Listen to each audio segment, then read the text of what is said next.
They thought locking me in a gym locker would silence me. 3 Football boys. No cameras. No witnesses.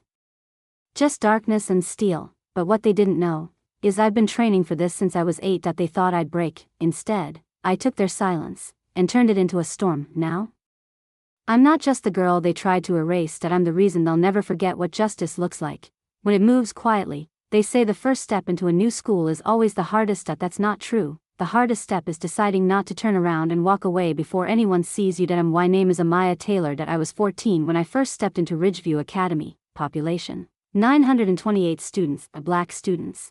1. Me. It wasn't just that I was the only one. It was the way they looked at me when I stepped off that pale blue school bus, like I was a surprise delivery no one ordered. I clutched my crossbody bag close, the strap pressing gently over the folded edge of the black belt hidden under my hoodie. Nobody here knew about the years of karate practice, the bruised wrists, or the quiet strength I had stored up in my bones like rainwater in a barrel. And I didn't plan to tell them that I wasn't here to fight, that I was here to survive. The campus was clean, almost unnaturally so, too perfect. Too white, the kind of white that doesn't have to announce itself. It just assumes it's the default. A voice behind me said, "Track team, maybe?" I didn't turn. I didn't smile. I just kept walking.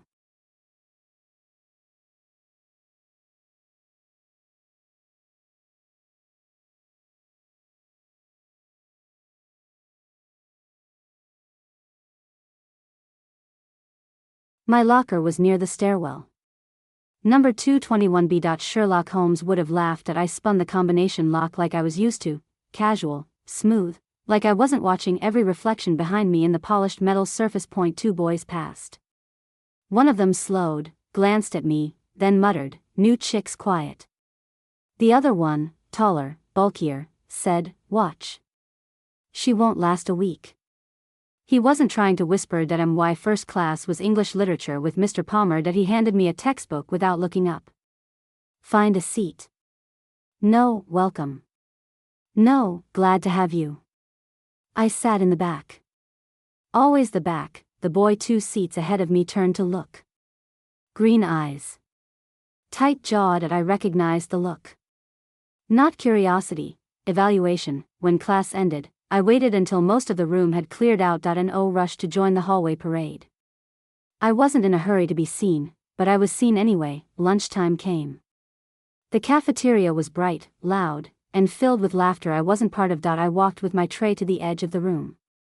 Not the center, never the center. I found an empty seat near the vending machines, sat down, unwrapped my sandwich, and started eating like it was a ritual. A silence fell over the nearby table. A girl giggled, the high-pitched kind that follows gossip. 1 boy whispered, "Didn't think they let kids from Brookwood in here."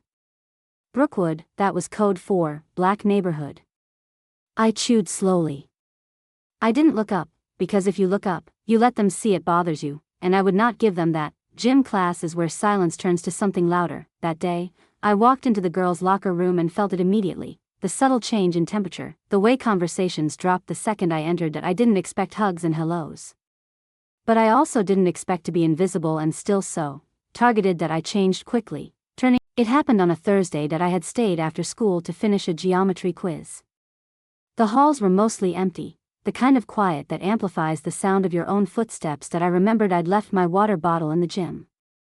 Nothing important, but I didn't like leaving pieces of myself in other people's spaces. When I stepped into the gym, the lights were low, only the emergency panels casting a dull yellow haze across the court. I didn't see them at first, but I felt them. 3 of them. Dylan, of course.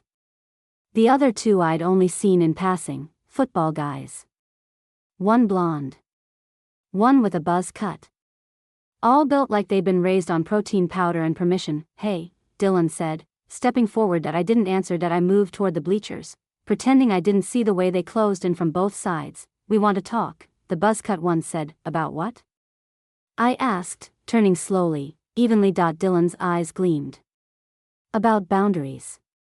And who belongs where." I sighed softly. "You're afraid." That stopped them for a second. "What did you say?" the blonde asked, voice rising. "You're afraid," I repeated. "That I might be stronger than you. Or worse, smarter." Dylan's jaw clenched. "You know what?" he said. "We'll help you feel your place." The push wasn't hard at first. Just pressure. 3 bodies. Too close.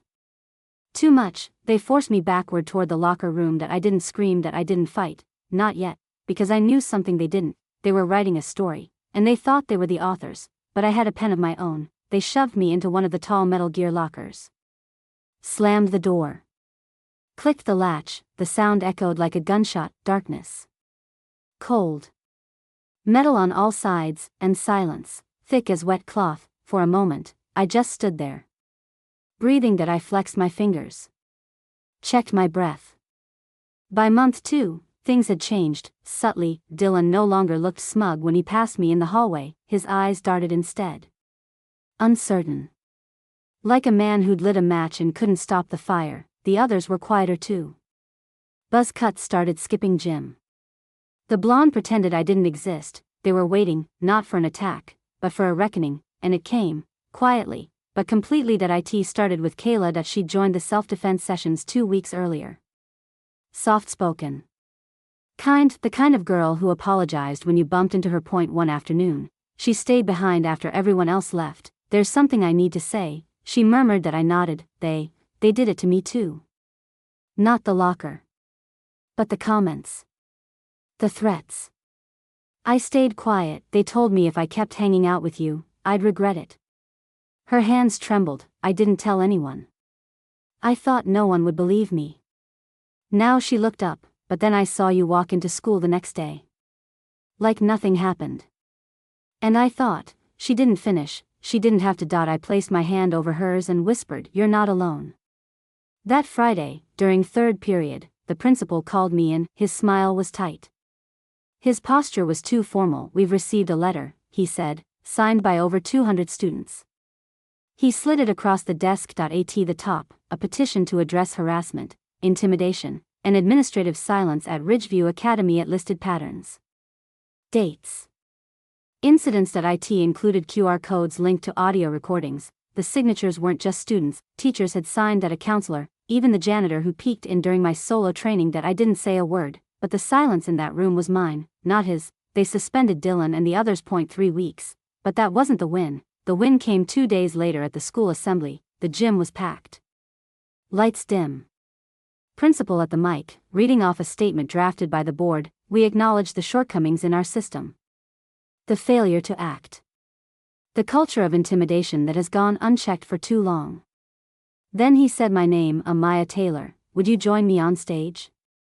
A pause, whispers. That I stood slowly. No applause, just breath held tight. That I walked to the center of that stage and looked out. That I didn't have a speech. I didn't need one. That I said, "You wanted me quiet, but silence is a choice, and I've made mine." Then I stepped back. The room didn't erupt. It didn't cheer, but it changed. You could feel it. The quiet wasn't fearful anymore. That it was respect. That I graduated 3 years later, valedictorian. The karate club I started still exists. That it's called the Centerline. After the point of balance in martial arts, the school hired a diversity officer. They review reports seriously now. They don't laugh at words like microaggression or cultural isolation. As for Dylan, he left halfway through sophomore year. Nobody talks about why, but sometimes, when people say my name, it's not with hesitation anymore. That it's with weight, and that's fine, because I've learned something. The loudest revolution is the one they never saw coming, and sometimes, it wears a hoodie, carries a black belt, and walks through the fire without ever raising its voice.